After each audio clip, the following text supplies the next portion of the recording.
Hello everyone, welcome back to my channel Stri dream.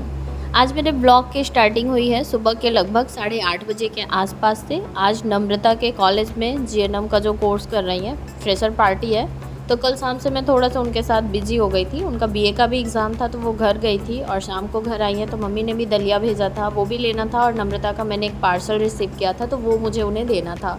तो दोनों चीज़ें एक्सचेंज करने के चक्कर में फिर काफ़ी टाइम चला गया। फिर मैं सब्ज़ी वगैरह लेने लगी और फिर नम्रता का कुछ पर्सनल काम था, वो सब कराते कराते रात के लगभग 8:30 बज गए थे। तो वो भी मेरे रूम पर ही आ गई थी। तो हम लोग यहीं पर खाना पीना बनाकर खाकर सो गए थे और सुबह थोड़ा लेट ही उठे थे। सुबह उठने के बाद नम्रता अपने रूम पर चली गई और रात को मैंने बर्तन नहीं धुला था क्योंकि पानी ख़त्म हो गया था टंकी में। तो सुबह पानी आ गया था, मैंने बर्तन साफ़ किया, किचन वगैरह मतलब छोड़ दिया था वैसे ही। बर्तन साफ़ करने के बाद पढ़ने के बाद मैं साफ़ कर लूँगी। फ्रेश हुई, ब्रश किया, चाय पिया एंड यहाँ पर सारवी भी उठ गई थी। उनके भी काम जो छोटे मोटे काम थे वो सब कंप्लीट किया और बैठ गई थी पढ़ाई करने के लिए। सुबह उठने के बाद लगभग मैं 1.5 से 2 घंटे की पढ़ाई कंप्लीट करती हूँ, उसके बाद ही उठती हूँ, जिसमें मैं बुक्स रीड करती हूँ या फिर रिवीजन करती हूँ जो भी मैंने नोट्स बनाए हैं। और जैसे कुछ मोबाइल पर भी देख लिया। तो ऐसे मैं कम से कम 2 घंटे की पढ़ाई कंप्लीट कर लेती हूँ जो भी मुझे सूटेबल पड़ता है।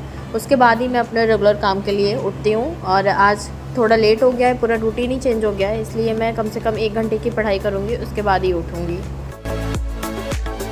आज मुझे नम्रता के कॉलेज में भी जाना है। उसने मुझे मतलब सुबह से ही आने के लिए बोला था जब से फंक्शन स्टार्ट होना था। बट इतनी देर तक मैं सारवी को लेकर वहाँ पर रुक नहीं पाऊँगी क्योंकि सारवी रोने लग जाएंगी या फिर दूध वगैरह खाना पीना कुछ खाती नहीं है तो कुछ भी काम लग सकता है।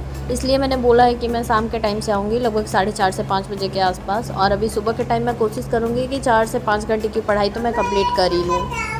अभी मुझे सीटेट के एग्ज़ाम को लेकर जैसे प्रेशर फील होने लगा है क्योंकि लास्ट टाइम मैं बहुत कम टाइम पढ़ी थी। फ़िलहाल मैंने पढ़ लिया था, लगभग चीज़ें पढ़ ली थी और मेरी एक्यूरेसी भी ठीक ठाक ही थी। बट मैं एग्ज़ाम में अच्छा स्कोर नहीं कर पाई थी, जिसके पीछे बहुत सारे रीजंस थे। पर मैं इस बार नहीं चाहती हूँ कि इस बार मेरा एग्ज़ाम फिर से रुके, इसलिए मुझे जैसे थोड़ा प्रेशर जैसा फील हो रहा है। मैं चाहती हूँ कि इस बार मेरा एग्ज़ाम बहुत अच्छे नंबर से निकल जाए।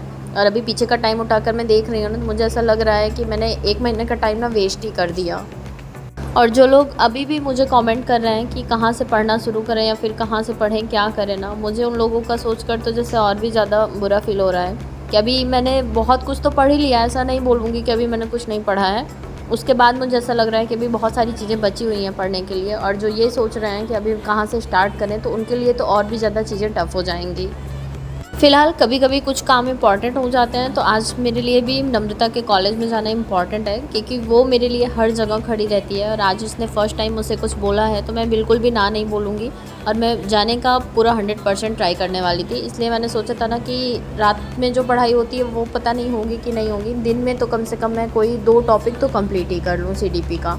इसलिए मैंने एक टॉपिक कंप्लीट किया सुबह के टाइम पे और उसके बाद फिर मैं अपने खाने पीने के जो काम करने थे वो सब करने में, और अपना गैस वगैरह साफ़ नहीं किया था, छोड़ दिया था, वो सब करने के लिए फिर उठ गई थी। और सारवी भी फ्रेश वगैरह होने लगी।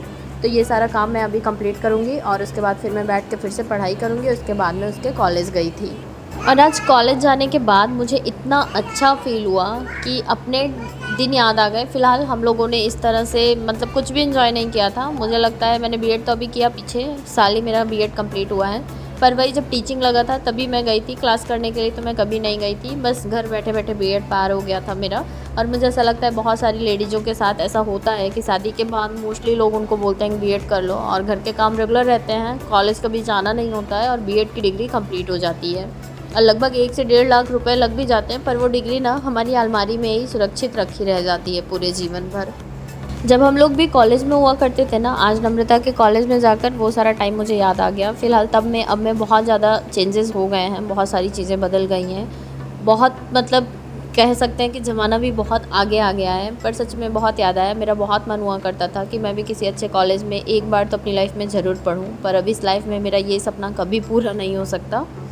पर आज मैंने नम्रता को एंजॉय करते हुए देखा ना, तो पता नहीं क्यों मुझे इतनी खुशी मिली अंदर से ना कि मैं शायद वो खुशी एक्सप्रेस ही नहीं कर सकती हूँ। सच में ये जो कॉलेज लाइफ, स्कूल लाइफ होती है ना, बहुत अच्छी लाइफ होती है। उसके बाद लड़कियों के साथ पता है क्या होता है, बहुत कम लोगों को ये चांस मिलता है। मोस्टली लड़कियों की शादी कर दी जाती है, ग्रेजुएशन में भी ढूंढते रहते हैं घर वाले, अगर मिल जाता है ग्रेजुएशन में ही कर देते हैं। बहुत सारे लोगों के साथ ऐसा होता होगा। और बहुत सारे लोगों का ग्रेजुएशन के बाद या फिर पीजी कर लेने के बाद मोस्टली मतलब करियर के बारे में तो हमारे समाज में अभी भी बहुत कम ही लोग सोचते हैं। शादी के बारे में ज़्यादा सोचते हैं और शादी कर दी जाती है, उसके बाद हम किसी के घर जाते हैं एंड उन चार दीवारियों के बीच में रह कर ना हमारा जीवन इस तरह से सिमट कर रह जाता है कि हम आगे के बारे में सोच ही नहीं पाते। और अगर कुछ सोचते भी हैं ना तो उसके लिए हमें इतनी ज़्यादा मतलब चीज़ें फेस करनी पड़ती है ना कि हमारी जो सोचने का हमारा जो तरीका होता है ना वही चेंज हो जाता है। आज जब मैं कॉलेज में गई थी और वहाँ पर मैंने इतने सारे लोगों से इंटरेक्ट किया, लोगों से बातें की, भले ही मैं अपने आप को समझूं कि मैं बहुत ज़्यादा मतलब समय के साथ साथ चल रही हूँ, बट मुझे वहाँ पर लोगों से मिलने के बाद ऐसा फ़ील हुआ ना कि कहीं तो मतलब मैं जो थी वो चीज़ें बहुत पीछे छूट गई हैं, कहीं तो छूट गई हैं, मैं कहीं तो खो गई हूँ। और मैं ही नहीं, ऐसा बहुत सारे लोगों के साथ होगा क्योंकि हम लोग घर में रह कर ना सिर्फ घर के वही काम धाम और उसी को लेकर इतना ज़्यादा हुआ बना दिया जाता है घर में ना कि वो सारी चीज़ें करते करते ना हमारे माइंड पर ऐसा छाप छोड़ देती है ना, हमें लगता है कि अब ज़िंदगी ही बस यहीं तक सिमट कर रह गई है। पर लाइफ ना उसके आगे भी होती है और सच में जब हम इन चार दीवारियों के बीच में सिमट कर रह जाता है ना तो हमारा थिंकिंग करने का नज़रिया एकदम चेंज होता है लोगों से। कल जब मैं मिली हूँ ना तो मुझे ऐसा फ़ील हुआ, मैं अपनी कमियों को रियलाइज़ कर रही थी कि मेरे अंदर अब क्या क्या कमी है, उन सब चीज़ों को मैं सुधारना चाहती हूँ। मैं भी समय के साथ कदम से कदम मिलाकर चलना चाहती हूँ।